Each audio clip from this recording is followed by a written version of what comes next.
avaliador do prêmio. Eu comecei no prêmio Gabi uns 10 anos, eu acho. De lá para cá, eu vim fazendo da Holding, da Lab, da Unidade de Comércio. O ano passado a gente fez aqui também. E eu digo para vocês, vamos botar aí 10 anos. Em 10 anos, talvez em 2 ganhou o case que eu achei que foi o melhor. Assim, que for perguntar a minha opinião, daqueles que eu escolhi, que eu achei que fosse o melhor. Os outros foram os que melhor atenderam o regulamento. Porque eu não tinha como. Se o regulamento falava que tinha que ter tal coisa, tem que ter 3 itens. Se só falou de 2, vai perder ponto. Aí eu chegava no outro item lá, você tem que fazer a abordagem assim, assim. Se você não fez, vai perder ponto. E aí, você ia tirando ponto. Agora, quando você ia ver o trabalho, a ideia, o que foi desenvolvido, a melhoria que trouxe, o trabalho era fantástico.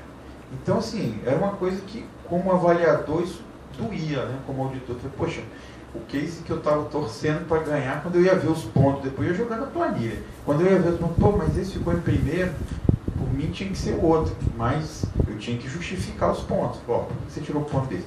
Porque ele esqueceu de botar esse texto aqui. Porque ele não comentou isso que o regulamento mandou comentar. Porque ele não fez esse tratamento que o regulamento falou que tinha. Porque ele não explicou isso direito no texto. Aí, essa ser a justificativa, não é a melhor situação que a gente gostaria.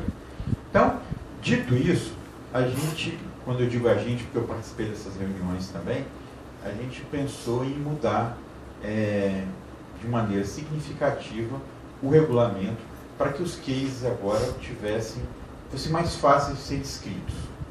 E outra coisa, para que aquele que nunca escreveu case se sentisse mais animado em participar e com chances reais de ganhar. E a maneira de fazer isso, assim, que tinha que cortar na raiz, era diminuir o número de páginas e dar menos importância ao que estava escrito e mais importância ao que estava sendo feito, né? Por outro lado também, mesmo nas auditorias, a gente percebia, e assim, a gente acabava ouvindo aí nas empresas, alguns cases que eram considerados muito bons, mas quase que foram escritos meio de trás para frente, né? Os caras eram muito bons para escrever o case, então ele contava bem essa história, quando deveria ser o contrário. Eu deveria ter tão internalizado as ferramentas que eu vou fazendo tudo usando as ferramentas. Aí quando chegar no final, poxa, isso aqui dá um case. Aí eu pego isso e escrevo aquilo que eu já fiz certinho.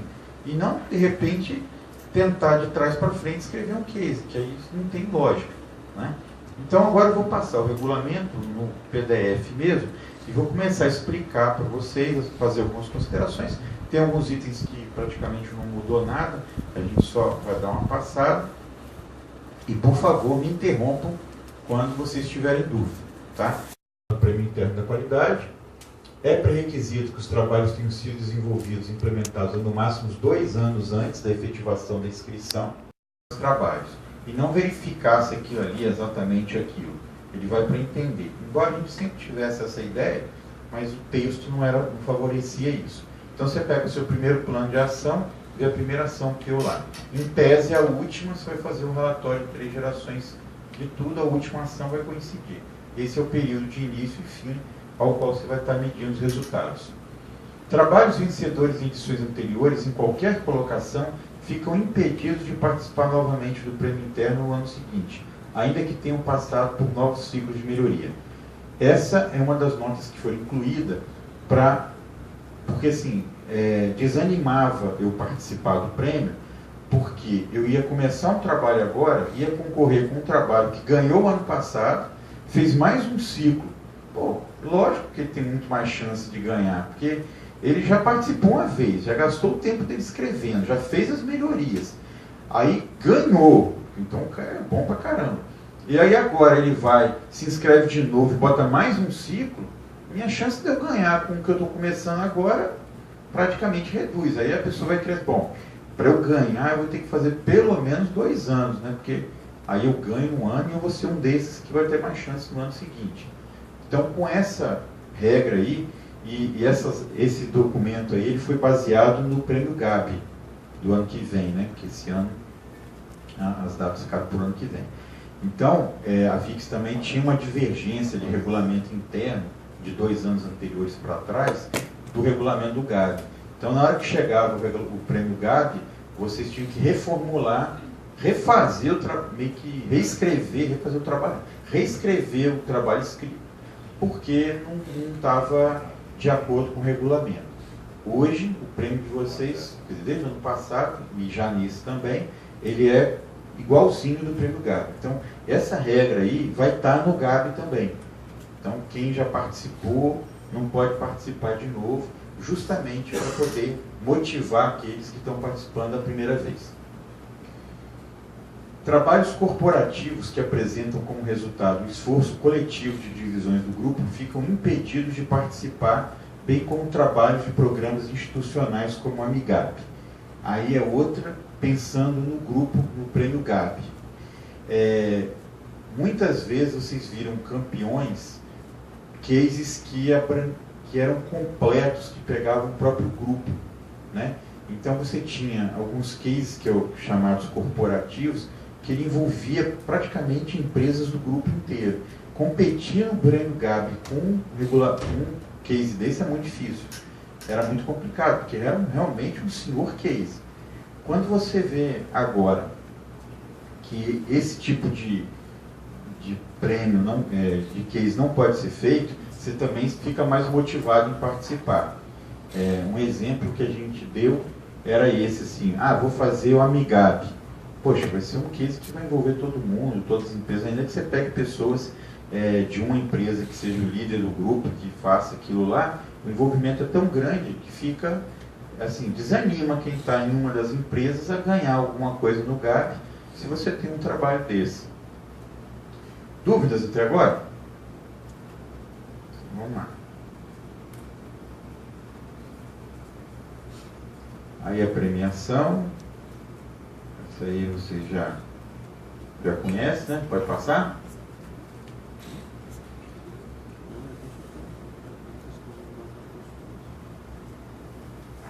Inscrições vocês já fizeram. Entrega dos trabalhos. Então vamos lá. Isso aqui a gente é importante de destacar. Bom, 2 vias coloridas em papel A4. Aí, como vocês estão acostumados a fazer, não tem nenhuma novidade.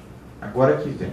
Uma via e-mail eletrônico, podendo ser através de CD ou por e-mail para prêmio qualidade VIX Águia Branca lá, e a inserção dos arquivos conforme 29.2 no servidor a ser disponibilizado pela inscrição. Eu vou detalhar mais lá na frente quando chegar nesse item, mas só para dar um parâmetro, o que acontecia? A gente lia o texto, quando a gente ia avaliar, dos cases escritos. E se o grupo não conseguisse explicar muito bem o que era o trabalho, às vezes acontecia da gente, até passava para a etapa de auditoria, e acontecia da gente chegar lá na auditoria e olhar assim, caramba, que trabalho excelente, quanta coisa esses caras têm, e poxa, por que eles não explicaram isso direito? Quase que ele não vem para a auditoria, quando a gente chega aqui, a gente olha assim, um trabalho excelente. E aí, corri o risco, então, de ter ficado de fora, às vezes, do trabalho, não foi nem para a auditoria, porque ele não soube se expressar direito, porque, pela característica do case, ele era muito difícil de explicar, então o avaliador acabou não entendendo assim, ou ele pecou numa parte escrita, e que isso pesou muito a ponto dele perder ponto. E aí, então, o que a gente fez? A gente resolveu que vocês disponibilizassem os arquivos antes. Então, aquilo que antes só era mostrado em auditoria, a gente já vê junto com a parte escrita. Então, aumenta muito a chance do auditor, que agora é avaliador, não errar no entendimento daquele case, porque agora ele vai ter acesso. E isso veio em conjunto com a ideia de reduzir o número de páginas. Porque se eu reduzo o número de páginas, eu reduzo o número de informações. Eram 20 páginas, agora caiu para 7. Eu reduzo as informações. Todo mundo que gostava de escrever já reclamava que 20 era pouco, que tinha que ter mais espaço. Aí botava umas tabelas e pequenininho e fazia lá tudo que podia para poder aproveitar o espaço que tem. Aí agora a gente reduz para mais da metade. E aí, como é que vai fazer? Se já com 20 era difícil explicar, imagina explicar com 7. Então a gente teve que criar esse outro argumento, que é, bom, então tá, você me manda os arquivos que você queria mostrar. Então já tinha grupos que tinham 10 planos de ação, 3 gerações. Não cabia aquilo no case de vídeo. Agora ele vai mandar os 10, os 15, os 20, quantos ele tenha. E aí a gente vai ver isso na etapa da avaliação escrita. O que vai fazer com que aqueles escolhidos para a auditoria realmente sejam aqueles que têm mais conteúdo, que o case que ele não seja penalizado porque não soube se expressar direito. Então, ainda que ele escreva um texto, vamos botar assim, que deixa a desejar, mas se o material dele que ele enviar for muito bom, esse case vai para a auditoria. Porque vocês vão ver que a parte escrita ela vai ser avaliada em conjunto com essa análise desse documento. Então, você pode errar mais agora ao escrever o case, que não vai sofrer as penalidades que você estava acostumada ou que as pessoas sofriam. Agora, você tem que ter um conteúdo bom também. Se na hora dos arquivinhos você botar duas pagininhas lá de uma tabelinha de um espinho de peixe e um outro negocinho lá, talvez o seu colega, seu outro grupo lá concorrente vai apresentar muito mais consistência no uso das ferramentas. Então isso vai pesar mais do que a parte escrita. Nós vamos voltar a falar mais sobre isso, de como vocês vão fazer para entregar, porque tem umas pastinhas que estão tudo organizado lá, como é que vocês vão organizar os documentos. Isso a gente vai falar. Aí fala da comissão avaliadora, um profissional para analisar e pontuar os trabalhos escritos, o mesmo profissional para avaliar em loco os trabalhos. Quem participou ano passado, o avaliador vai ser o mesmo, o Tiago, que é o meu sócio lá na Zorzal, ele vai ser o mesmo avaliador. Ele já tá, na realidade, a gente fechou com um grupo e a Zorzal Consultores está avaliando todos os trabalhos de todas as empresas. Então, Unidade de Comércio, Holding, VAB, VIX, é o mesmo avaliador. E eu vou avaliar o GAB no ano que vem. Aí essa que é a regra. Então fica todo mundo avaliado pelo mesmo profissional. E analisar as apresentações do trabalho, aí é o Tiago mais uma outra pessoa. Então são 2 pessoas que vão avaliar a parte da apresentação. Essa aí não mudou praticamente nada no regulamento. Continua do jeito que era antes. Os avaliadores não deverão compartilhar entre si os resultados das suas avaliações, no caso ali da apresentação, né? Se tira uma nota, tira outra, entrega e calcula uma média lá. O que deu, deu. Né? O resultado que foi apontado. Para a obtenção da nota final da apresentação de cada trabalho, será realizada a média entre a nota dos 2 avaliadores. Foi o que a gente falou. Opa. Obrigado. Acabei passando aqui. O Comitê da Qualidade não participa de nenhuma avaliação. Para quem não sabe, o que acontece? Uma vez que a gente recebe os trabalhos, a gente não comenta mais nada com a parte da coordenação. No caso aqui, com a Isa e com a equipe dela. A gente manda um e-mail depois dizendo, os resultados são esses. Esses aqui que serão auditados. Aí pronto, começa as auditorias, as avaliações em loco, e aí vai a apresentação, a gente entrega aqui, são esses aqui, 1º, 2º, 3º, 4º, não fala ponto, não fala nada. Aí, tudo bem, já divulgou, né? Não tem como, aí a gente tem que prestar conta. Aí a gente senta com a Isa e explica cada nota de cada trabalho. Esse aqui ficou em 1º, a gente tirou ponto nisso, nisso e nisso, e aí é a hora que a gente tem que prestar conta. A gente tem que ter argumento para poder mostrar que a gente fez um trabalho bem feito. Se por acaso a Isa fala assim, não, mas você não podia ter tirado ponto aqui e tal, ela pode estar certa, pode estar errada, mas ela não pode influenciar no resultado. Como o resultado já foi dado, ela não vai influenciar. A gente pode errar? Pode. Só que não pode ter interferência. Se a gente fosse apresentar por que tirou ponto e tal, antes de dar o resultado, talvez poderia ter uma certa pressão. Ah, mas isso aqui você devia ter considerado, isso aqui você não devia. Ela não vai se sentir confortável em cobrar da gente, em questionar, porque ela pode estar influenciando de alguma forma o resultado. Então, para não ter, para ficar bem independente mesmo, recebe o resultado e aquele lá vai ser, a gente vai até o final com ele, e depois que divulgou, ninguém vai voltar atrás. O que pode acontecer é chegar no ano seguinte e falar, não gostei da forma de vocês trabalharem, etc. Mas, uma vez que vocês, que a gente apresentou os resultados e justificou o porquê, aí ela vai entender e vai falar assim, realmente, vocês tinham que ter tirado ponto aqui. Realmente, esse aqui está melhor do que aquele. Né? Pode ser até que ela discorde de um ou de outro, mas aí a gente garantiu a independência do trabalho. Então, quanto a isso, vocês podem ficar tranquilos.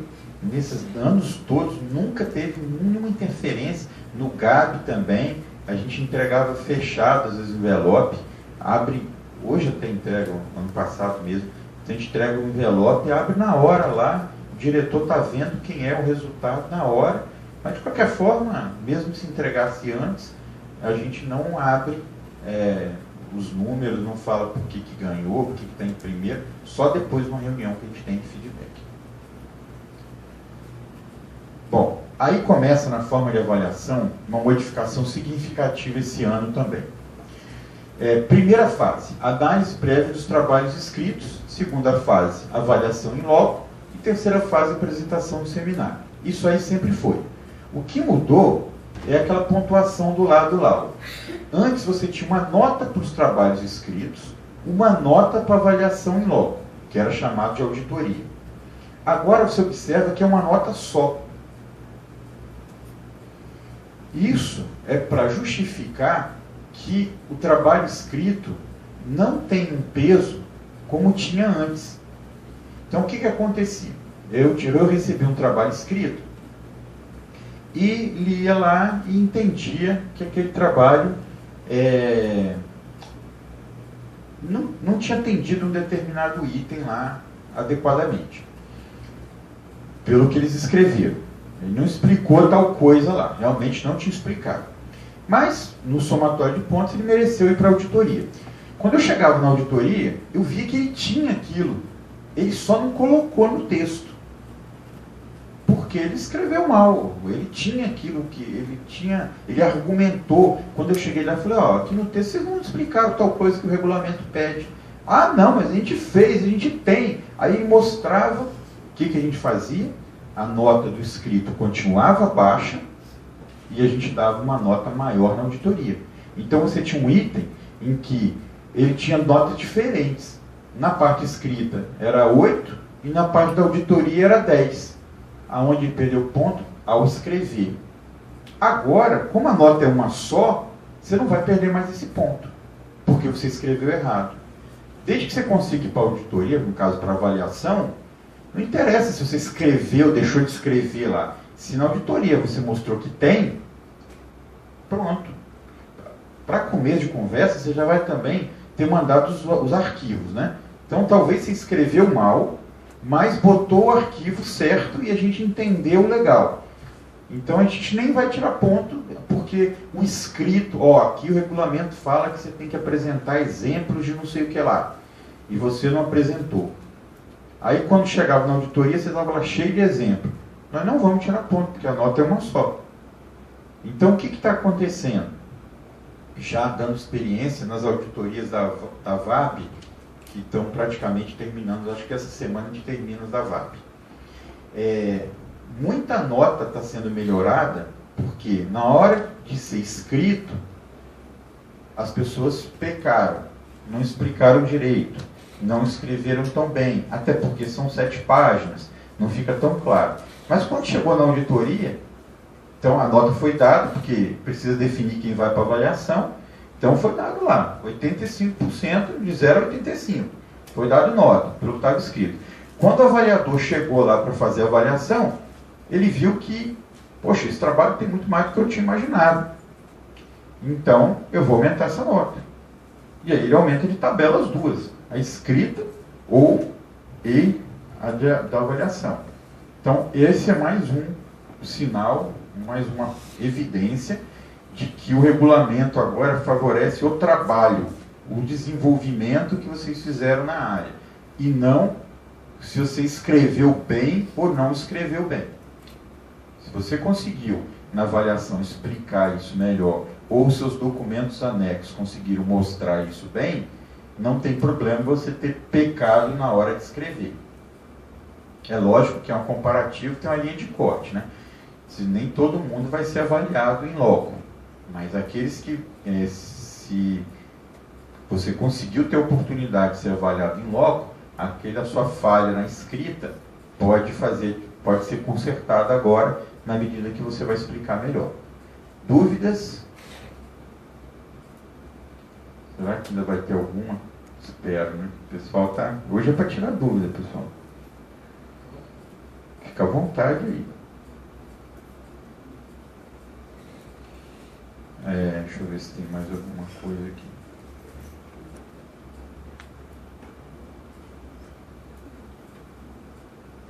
No decorrer da mesma, não cabendo aceitar registros posteriores. Aí eu já vou antecipar também uma outra informação. Vocês vão entregar os trabalhos agora, é dia 21? Tiago, dia 21, né? Vocês vão entregar dia 21. Aí, vocês pensam assim, poxa, vamos entregar o que tem, depois quando chegar na avaliação, a gente mostra mais coisa, porque está muito corrido e tal. Mas espera aí, se você já está com o case pronto, não tem o que mostrar depois. Você só tem agora. Não tem nada para fazer. O que você vai fazer depois? Você já entregou o trabalho escrito. Você está contando uma história do que aconteceu, das melhorias que você fez lá no seu contrato, lá na sua área. Depois do dia 21, você tem o que a mais para fazer? Se o ciclo seu já acabou, se você já apresentou os resultados, se você já mostrou que tem melhoria. Então, o que vai acontecer? O pessoal da área da qualidade vai pegar esses arquivos e vai nos passar num DVD lá. No dia da avaliação em loco, o avaliador, o Tiago, vai levar o DVD que foi entregue dia 21. E você não pode mostrar mais nada. Porque senão, aquele que tinha entregue dia 21 e foi auditado, vamos supor que o período de avaliação em loco, que é a antiga auditoria, ele ocorra durante 30 dias. São vários trabalhos, tem que viajar e tal. Então, aquele que foi avaliado no primeiro dia, vai mostrar muito menos coisa, ele vai mostrar o que ele tem. O outro, 30 dias depois, ele pode ir incorporando mais coisa, botando lá mais planilha, mais ferramentas. Não seria justo. Então, o nosso avaliador vai lá com o notebook, vai abrir o notebook e vai falar assim, o material que você entregou é esse. Em cima desse a gente conversa.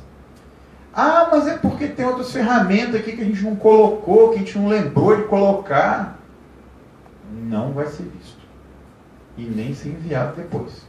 Quem fez, tem que entregar dia 21 e acabou. Porque é para você contar a sua história, não é para nada além disso. O que você pode mostrar de fora o que vai estar naquele arquivo lá? Um sistema funcionando, né? Então você tem um software, você quer mostrar melhor como que aquilo funciona, né? Aí tudo bem. O resultado do nosso trabalho é esse aqui. A gente fez uma melhoria no software e tal, agora ele gera esses relatórios. Aí beleza. Isso aí você online, né? Você vai poder mostrar uma coisa mais bacana do que foi antes. Agora, mostrar ata de reunião, mostrar planilha de ferramenta da qualidade, mostrar um GUT lá que você fez depois, nada disso pode ser mostrado. Beleza? Para priorizar quem realmente fez com conteúdo. E aí essa nota 3, né? É possível que após a segunda etapa aconteçam alterações para mais ou para menos na nota da primeira etapa. Aquilo que eu falei. Quando chega lá na avaliação em loco, o avaliador veja que a nota que ele deu não está correta, para mais ou para menos, ele altera. Isso faz com que até, de repente, na lista final lá, a nota fique, sei lá, ele tenha passado para avaliação em quinto, e agora, depois de todas as avaliações, ele fica em 10º. Ou ele pode ter passado em 10º, depois de todas as avaliações, ele vai para quinto. Isso pode acontecer naturalmente a partir do momento que foi feito o trabalho em loco.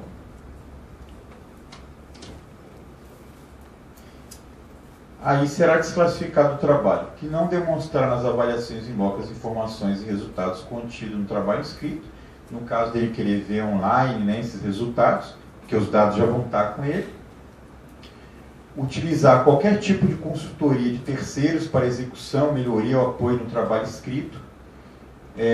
Aí é aquela história, né? A gente não quer que ganhe o case melhor escrito, a gente quer que ganhe o melhor trabalho, então não adianta pedir ajuda para escrever case, porque não é essa a ideia.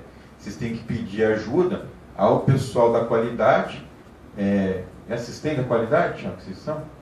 Analista, aos analistas da qualidade, durante o ano inteiro, para ajudar a fazer bons cases, para implementar bem as ferramentas, para que deem melhores resultados nos projetos de vocês, nos clientes de vocês, nos contratos de vocês, e não para poder escrever um case legal.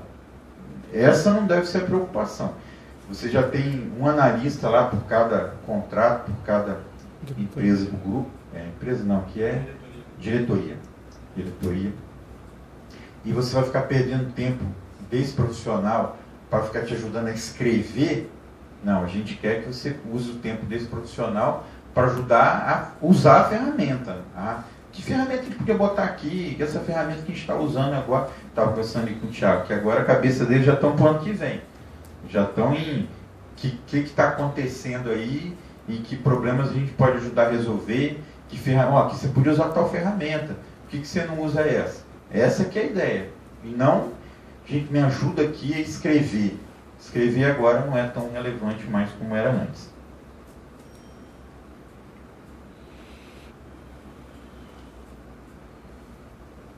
Nas apresentações também. Nas apresentações também não pode ter apoio externo, né? Artistas, música. Aí o pessoal também foi tornando um negócio tão profissional que foi ficando assim, umas apresentações, e aí foi encarecendo a história, né? Eu também não vou ganhar nunca, porque eu não tenho dinheiro para contratar fulano, não acho que eu vou ganhar um prêmio. O cara fazia cálculo de retorno de investimento, né? Não, mas se a gente contratar um artista, se a gente pagar isso, pagar um design para fazer uma apresentação bacana, se a gente ganhar o prêmio de 5 mil, a gente está gastando 500 com um cara, vale a pena, né? Então a ideia não é essa, é mais bacana com um prêmio desse, você fazer um negócio menos sofisticado, mas feito por você, do que contratar um profissional para fazer, né? Então vamos lá agora. Alguma dúvida até agora? Oswaldo, na apresentação, você falou, né? Cada prêmio que passa, as pessoas estão sofisticando mais a apresentação, o teatro. Na avaliação, você pesa a criatividade, clareza, porque eu não consegui enxergar bem no manual, no regulamento, desculpa, esse peso, porque tem pessoas que não tem essa característica espontânea de ir lá imitar tal pessoa, sei lá, fazer uma palhaçada lá na frente para chamar a atenção do público. Pessoas são mais objetivas, claras no mais texto, técnicas, mais né? técnicas, né? Porque a preocupação, às vezes, o cara foi lá, botou todo mundo para rir e não deu o recado, né? Aí outra pessoa foi objetiva, séria e deu o recado. Tá. Deixa eu só ir lá para mostrar. Na parte da apresentação, teve uma palavrinha que mudou.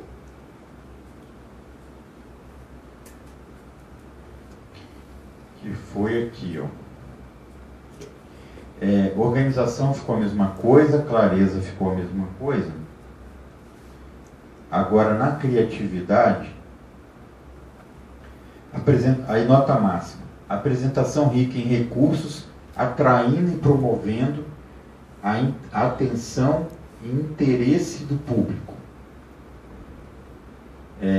Criatividade, capacidade de tornar a apresentação atraente e leve por meio da utilização de recursos criativos.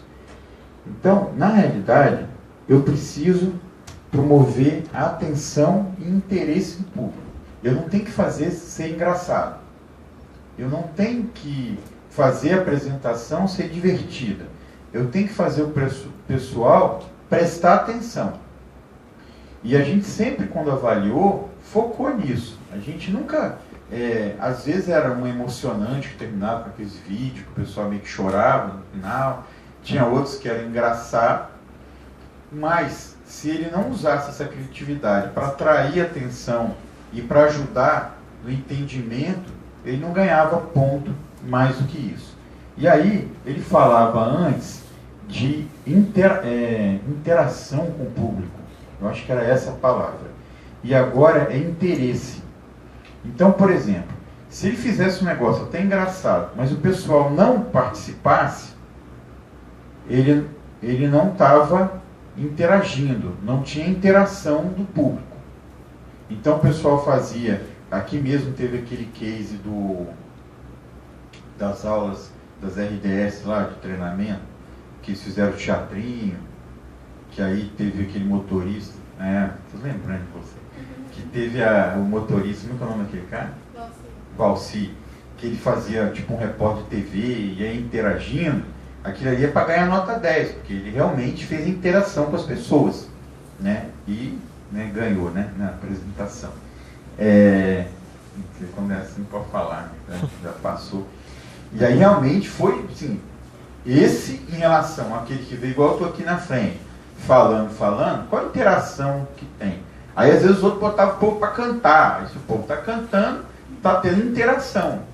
Só que a gente percebeu, na hora de mexer no regulamento, que essa interação, às vezes, o pessoal de propósito não participava, porque eu não vou dar ponto para o meu concorrente, né? Então, interagir é mais difícil do que ter interesse. Então, interesse agora é o foco da história. Então, por mais que você faça graça ou não faça graça, desde que você mantenha o interesse. Então, você pode vir aqui na frente e usar a criatividade e falar de forma que mantém o interesse. Agora, se realmente na hora de você se apresentar, você... aí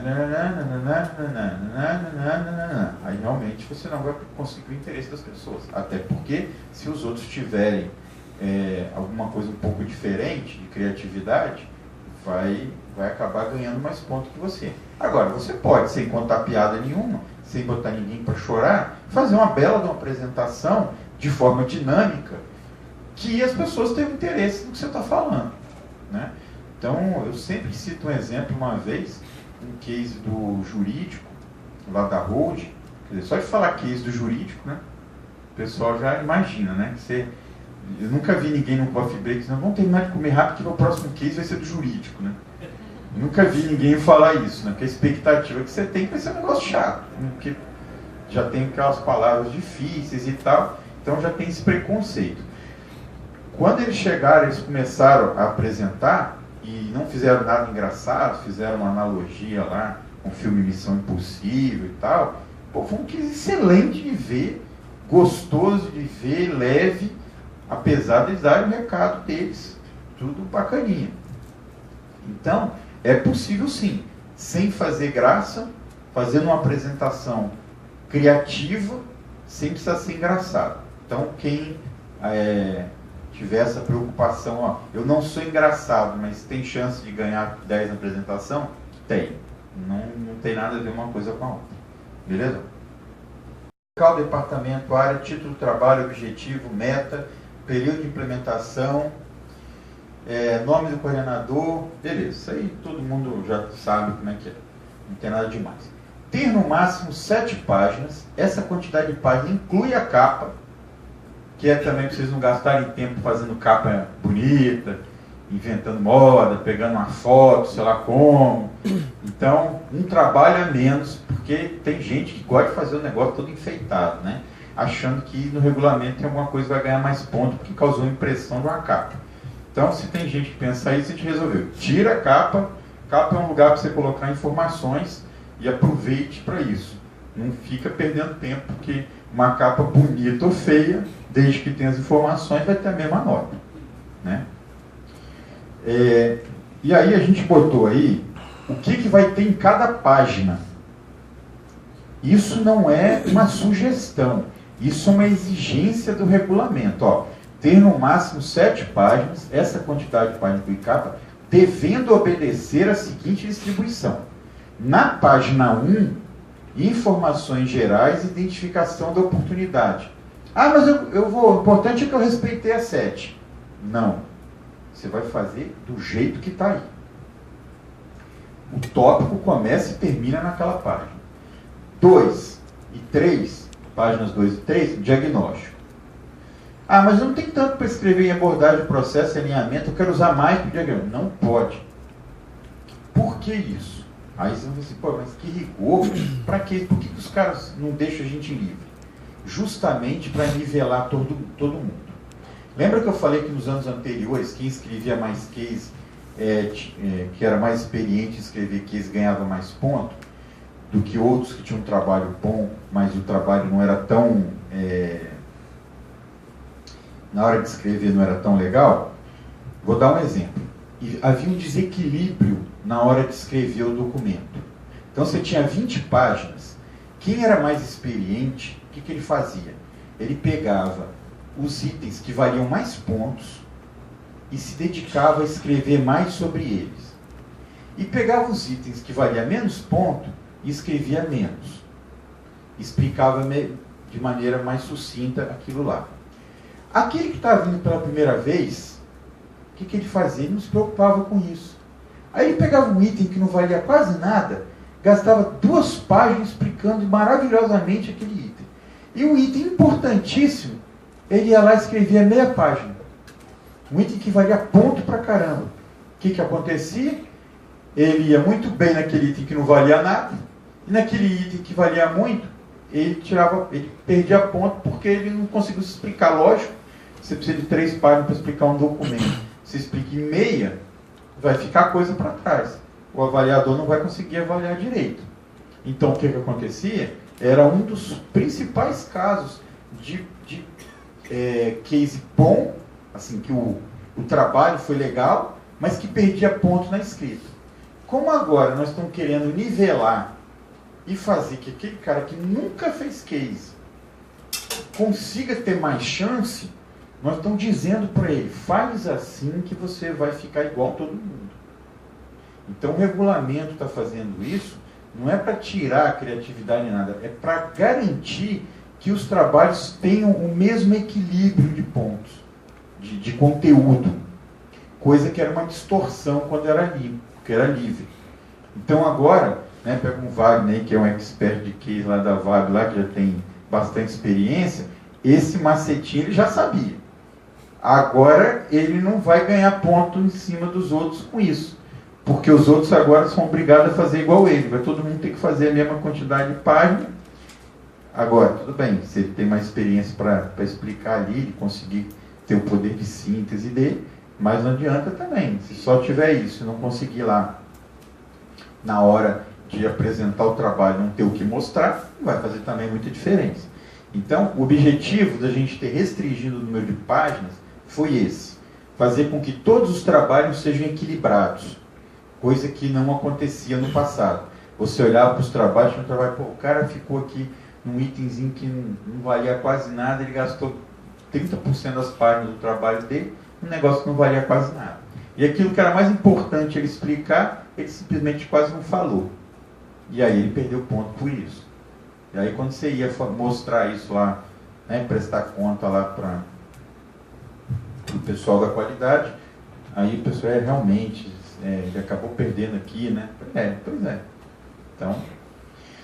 Então, na página 1, informações gerais, identificação da oportunidade, 2, diagnóstico, e 3 também, 4, abordagem, processo e alinhamento com as metas da empresa, 5, foco no cliente, plano de ação e fonte de dados. Aí você fala, poxa, numa página só eu vou botar foco no cliente, plano de ação e fonte de dados. Lembra, gente, que vocês vão botar todos os planos nos anexos. Então ali você pode citar quais são os planos, alguma coisa assim, porque a gente vai ter acesso aos planos todos. Então antes, quem tinha muito plano de ação, botava, tinha 10 planos, ele botava 2, perdia um espaço e falava, o resto tá lá, você vai ver na auditoria, se passar, você vai ver na auditoria.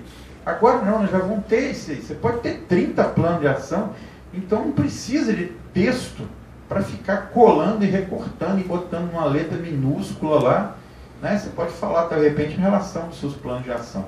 Depois a gente vai ter um anexo que a gente vai explicar melhor isso. O 6 é verificação. 7, continuação da verificação. Então, a verificação ela tem uma página e mais alguma coisa, e implementação e reflexo na página 7. Dúvidas em relação a esse ponto? Né? A capa também pode ser diferenciada. Mais uma vez, por que a gente restringe tamanho de letra? Não é para pegar o TCC de faculdade. Se você faz letras menores, você está usando o espaço, passando mais informações do que o colega que está competindo com você. Então a gente precisa ter essa regra para que a gente não tenha uma desigualdade aí na hora de elaborar.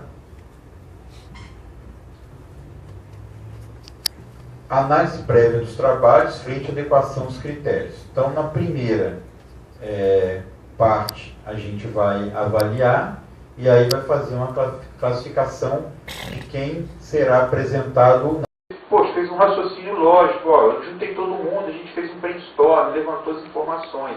A gente não sabia o que ia priorizar, a gente pegou e fez um boot. Poxa, bacana. Aí a gente pegou os 2 primeiros e aí a gente fez um spin de peixe para os 2 primeiros. E aí analisou as causas. Isso vai valer 6 pontos. Você saber usar a metodologia do uso das ferramentas. Agora, quando a gente abrir as pastas lá, você fez um boot errado, você fez spin de peixe que misturou causa com efeito.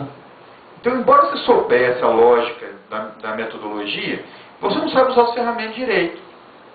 Ou perdeu a oportunidade de usar a ferramenta errada, que não tinha nada a ver aquilo porque você queria. Enfim, aí você vai perder ponto nos 11 pontos, que é onde vale mais.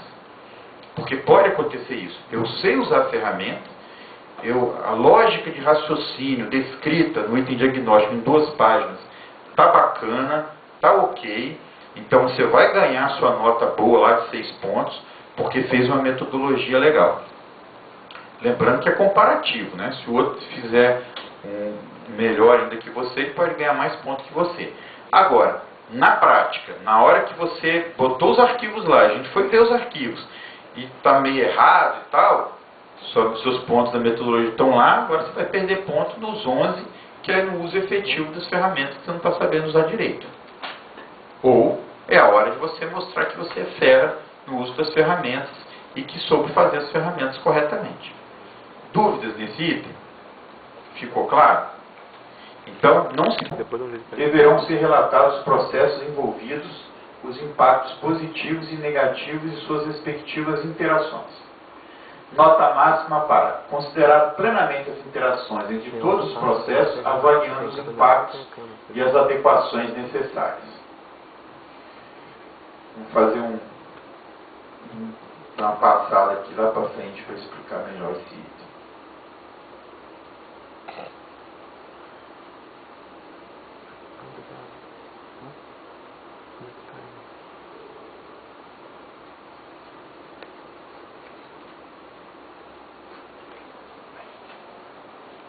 Veja que a gente criou um anexo no regulamento como modelo de referência.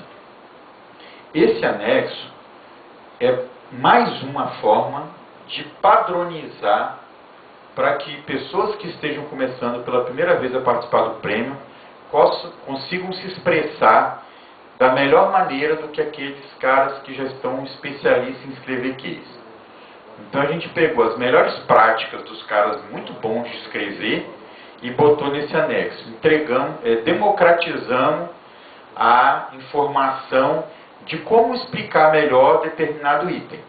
Então, veja que o item abordagem de processo... Aqui está meio comendo, mas é interações relevantes. Então, vamos lá. No item abordagem de processo, o que a gente quer que você coloque?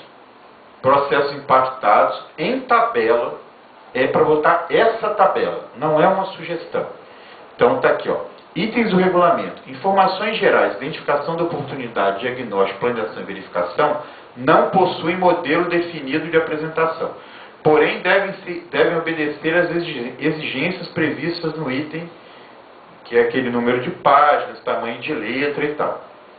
Os demais itens devem obedecer exclusivamente nada mais além do preenchimento das tabelas propostas à estrutura prevista a seguir, podendo variar apenas o número de itens de cada tabela.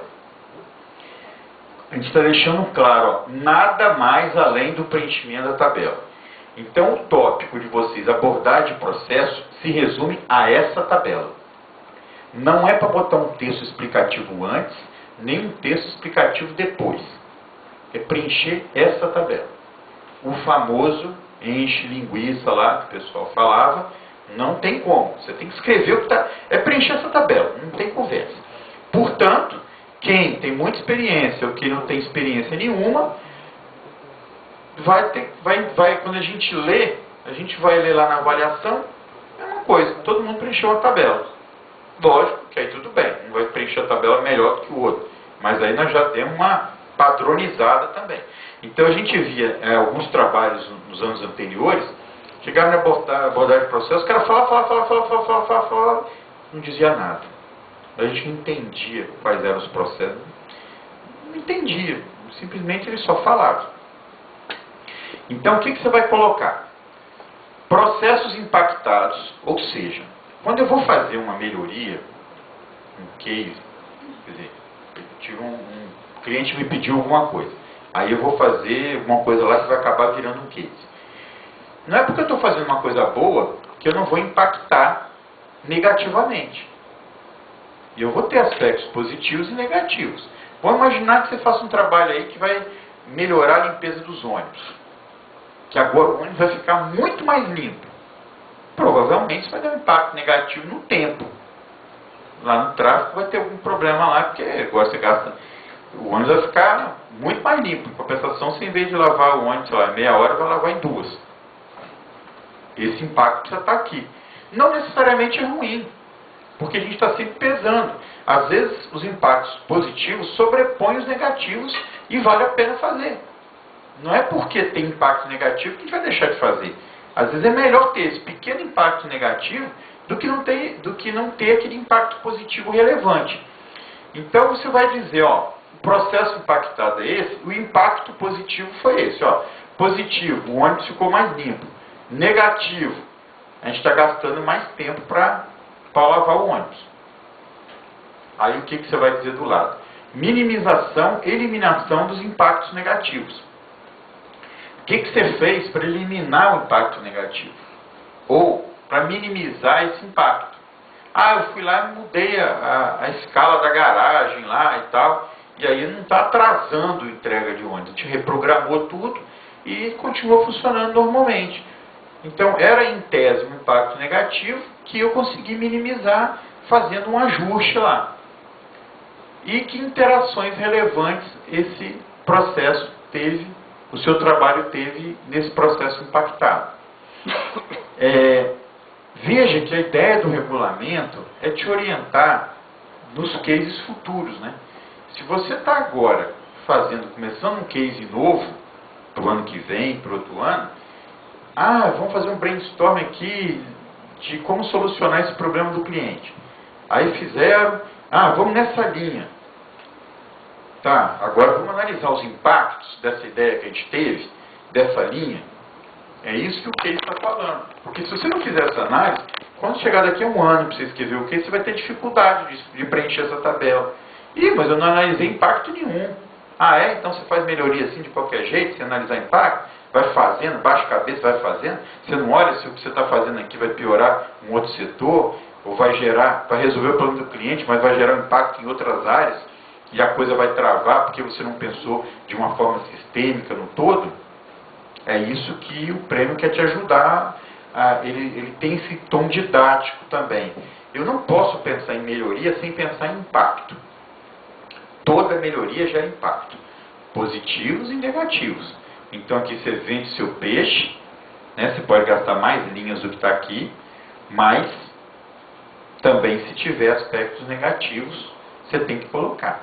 Ah, mas eu não vou botar os negativos, não, porque vou ficar queimando meu filme. Se o avaliador perceber que tem, você não colocou, ele vai trazer isso na auditoria, na avaliação. Espera aí, mas não teve impacto? Quando você lava o ônibus mais tempo, não vai ter problema de gastar, lavar melhor, não vai ter problema de gastar tempo a mais? Pois é, isso não é um impacto negativo, você devia ter colocado aqui. Dúvidas? Então, considerando que esse modelo desse regulamento, que é desse ano, e os projetos passados, cada grupo usou uma forma diferente, uma tabela, pegou lá os processos macros da empresa inteira, foi avaliando, enfim, foi fazendo essa análise, mas não nesse modelo. Eu posso pegar esse arquivo que foi feito e jogar dentro da pasta? Então, vamos lá. Só lembrando, né, que essa questão de abordagem de impactos já tinha no regulamento anterior, né? Mas não tinha mas não tinha esse modelinho. Quero te mostrar aqui de uma outra forma.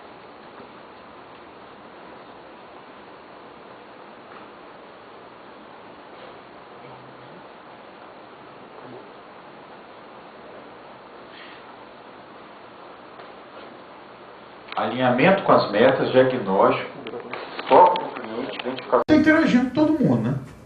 Todo mundo tem como botar um mapa de processo e pintar suas caixinhas. E aí o item se resumia muito a isso. Aí, quer dizer, então quem conseguiu pintar melhor as caixinhas vai ganhar mais pontos. Então todo mundo ganha ponto igual porque botou seu mapinha de processo dizendo que teve interação. A tabela força o cara a pensar, não, peraí, qual a interação que eu tive, qual o impacto que eu tive. Não adianta botar a figurinha lá. Então a gente, você pode usar essa figurinha no próprio texto, né? Se você, desculpa, aqui não, agora eu me confundi. No texto de jeito nenhum, porque é só a tabela. Que é isso que você usou para mudar de processo, você não usa em lugar nenhum. Eu não sei se você fez no plano de ação, alguma mitigação do efeito negativo e tal. Mas aquela figurinha não cabe, só caberia aí. E agora não vai fazer mais, não vai ter mais utilização. É isso aí. Eu ainda estou com cabeça no outro. Ok? Não sei como é que... Você já está na hora do lanche lá? Já está liberado? Ainda não. Ainda não? Então vamos fazer mais um.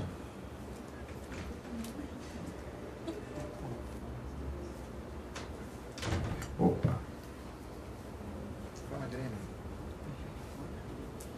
Alinhamento com as metas da empresa. Nesse campo deverá ser descrito... Um alinhamento com as metas da empresa e de que forma contribui para que sejam atingidas. Metas do trabalho estão alinhadas com as metas da empresa e as metas e objetivos do trabalho foram atingidas na sua totalidade.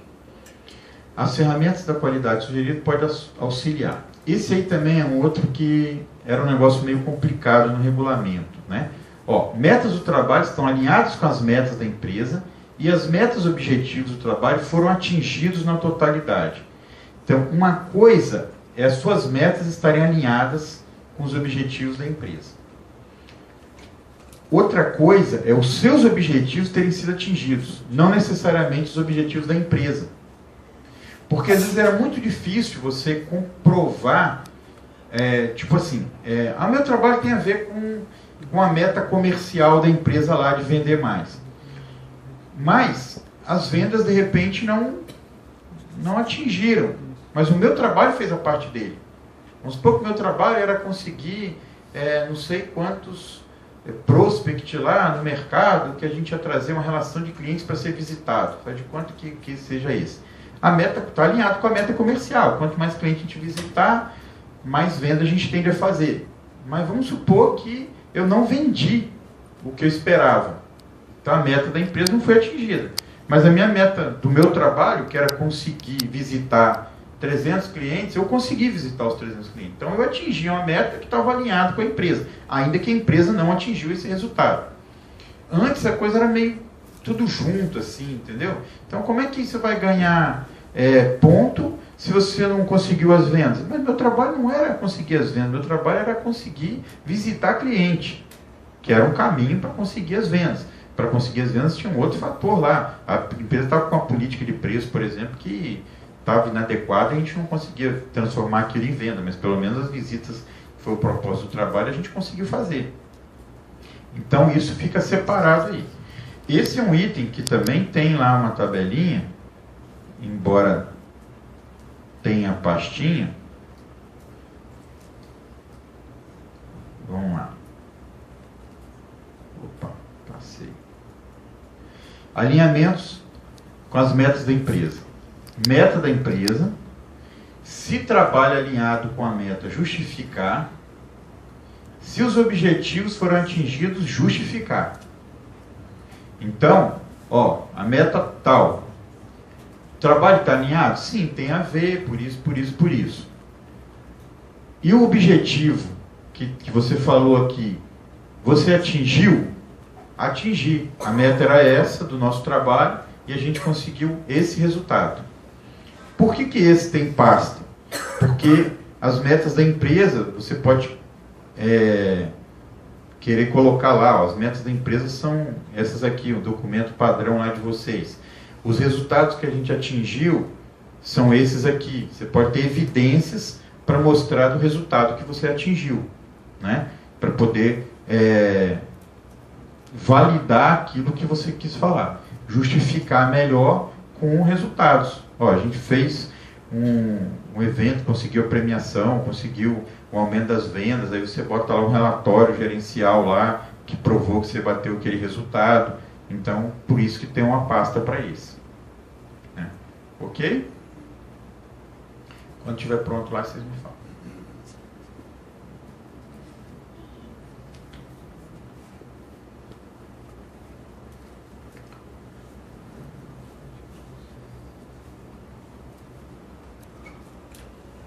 Alinhamento com as metas da empresa. Foco no cliente interno e externo. Neste campo deverá ser identificado como foram considerados os anseios e necessidades do cliente interno e externo envolvidos. Deverá apresentar a identificação dos clientes interno e externo envolvidos, os anseios e necessidades levantadas. Máxima: todos os clientes internos e externos foram contemplados, bem como seus anseios e necessidades levantados. Então, vocês aqui já têm essa característica de estar muito focado no cliente, mas nem todo o case é assim, e pode ter algum setor da organização que não tem um contato tão presente com o cliente externo e, de alguma forma, isso não fique tão claro de como vocês pensaram nisso. Por quê? Às vezes eu quero fazer uma melhoria, mas essa melhoria é da minha cabeça. Ela não vai de encontro às necessidades do cliente. Então, eu posso falar assim, não, eu podia apresentar aqui esse regulamento usando um vídeo. De repente, para vocês, o vídeo não faz diferença. De repente, a prioridade para vocês seria outra. Igual, por exemplo, vamos gravar aqui para poder mostrar para quem não veio. Então, a necessidade do cliente pode não ter a ver com o que você está querendo fazer de melhoria. Então, você vai fazer um case, vai pensar num monte de coisa, e vai usar ferramentas e tal, e não vai de encontro com o que o cliente está precisando, seja cliente interno. Então, você precisa saber. E aí, o que você fez para saber? E que conclusão você chegou desse levantamento aí de foco no cliente? Então, vamos lá de novo.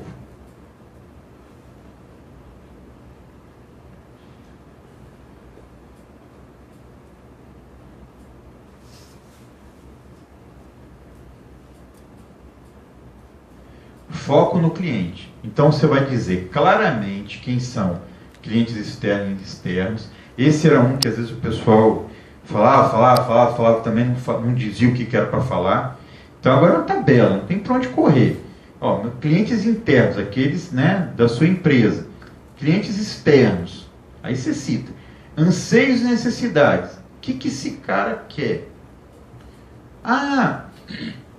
Vamos imaginar lá. A Vale, o que ela quer? Ela quer que a gente transporte o funcionário de manhã e pegue de tarde, seja pontual. Aí você bota lá, sem necessidade, pontualidade, ônibus limpo, né? Quando eu disse Vale, não dei só um exemplo, mas assim, clientes de logística, né? Você não precisa citar o nome daquele cliente, né? Senão você vai dar 200 linhas aí. Mas aquele tipo de cliente daquele negócio, né? Aí você bota anseio, pontualidade e tal. Método de levantamento. Ah, todo mundo sabe, né? Todo mundo sabe. Não, então você não foi lá perguntar? Não, é porque eles fazem uma avaliação da gente. Aí no próprio questionário deles, eles avaliam isso. Ah, então tem... De onde você tirou? Qual o método de levantamento? Eu peguei o questionário que eles nos avaliam e vi lá o que eles acham importante. Porque vocês estão querendo avaliar a gente nisso porque eles acham importante. Então você olhou lá que pontualidade é importante, que era uma coisa que você já deduzia. Você olhou lá que o ônibus limpo é importante, que era uma coisa que você já deduzia. Mas ao olhar esse formulário, você vai ver que tem outras coisas lá que de repente você não está considerando. E pode ser considerado no seu case. Né? Então, lembrando, aqui eu estou muito mais preocupado em passar bem o regulamento para que vocês possam, nos próximos trabalhos que já se iniciam, fazer trabalhos melhores com a ajuda do regulamento. Então, toda vez que você for fazer uma melhoria, porque o cliente pediu. Sim, ele pediu uma coisa, mas você pode ter outros itens que você pode atender desse cliente. Basta você ter um método, ir lá fazer uma reunião com ele, olhar a forma que ele avalia, passar um questionário para o cliente do que ele acha relevante. E aí, mais coisa você vai ter que escrever aqui. Né? Cliente interno, eu te dei o exemplo externo, né? Aí, cliente interno. O setor financeiro da empresa é meu cliente interno. O setor financeiro está lá, a gente tem que atender cliente. Mas o seu case, de repente você identificou, tem uma interação com o financeiro da empresa, é seu cliente interno sim, você vai ter que fornecer dados, informações para ele, e você tem que ir lá perguntar assim, o que eles têm de demanda. Às vezes você tem que entregar os documentos até o dia 10, e de repente se entregasse até o dia 9, melhoraria pra caramba a vida deles. Muito, mas muito. E para você não faz muita diferença entregar 9, 10, uma organização internazinha que você fizer, pode botar até como uma meta, tinha uma submeta lá do seu trabalho, reduzir o tempo de entrega lá para o financeiro. Mas para ele vai ser um ganho muito grande. Então, se todos nós na empresa estivermos preocupados com os clientes internos, a gente vai tornar a empresa melhor. Às vezes um pouquinho que a gente faz de esforço aqui melhora muito de um outro setor lá qualquer. 10 horas, tá? Tá, beleza. Dúvidas? Então vamos lá, vamos usar essa tabela as tabelas para ajudar a gente a ser conciso.